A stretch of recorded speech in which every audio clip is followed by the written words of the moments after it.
Walk through the setup for a brain MRI and MRA of the brain. So for the brain MRI brain setup, we have to make sure we've set up the table ahead of time. Um, we've disinfected all surfaces. We got clean linens. We gotta demetalize or do the pat down, check our pockets for valuable items, check for wallets, keys, watches, ID badges, etc. And then we also have to make sure we've screened the patient appropriately. Have them change from street clothes into nightgowns. Make sure they lock up their valuable items, all the medals, whatever items they may have in their pockets. We also gotta do the flight attendant questions. Make sure we dig deep. Make sure we ask them about their history as well.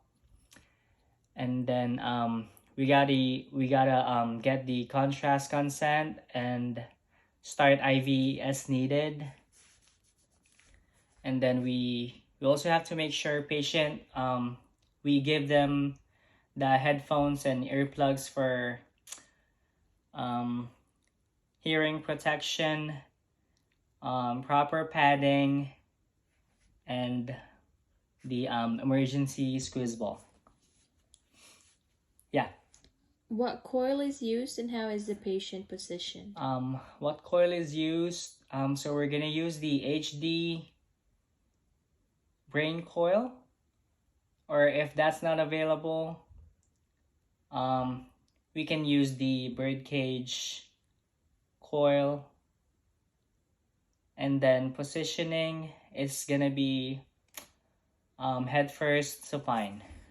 Where is the laser landmark set? So the laser landmark would be on the glabella, right in the middle of the eyebrows.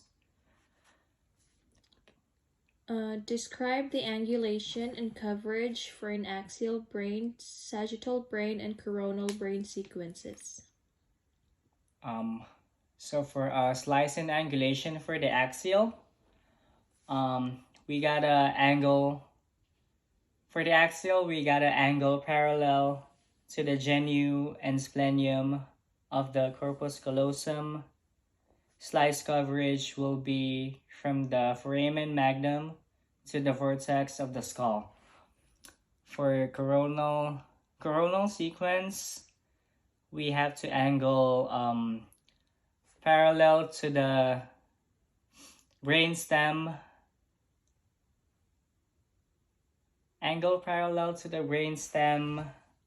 on a sagittal image. Slice coverage will be from the frontal sinus up to the occipital protuberance. And for the sagittal sequence, we gotta angle parallel to the third ventricle or the midline of the brain on either the axial or coronal image. And slice coverage will be from pinna to pinna or temporal lobe to temporal lobe. Okay. Describe the angulation and coverage for the axial 3D multi-slab acquisition for an MRI cow or circle of Willis. So for the MRI cow circle of Willis, so it's usually done without contrast, and MRA examines blood vessels and large arteries in the inferior sections of the brain. So for our 3D axial planning, we have to angle parallel to the genu and splenium of the corpus callosum, and then the slice coverage will be from the foramen magnum to just the top of the corpus callosum. What kind of post-processing is done on the MRA cow? So for the post-processing of the MRI cow, we do what is called the MIP, or maximum intensity projection.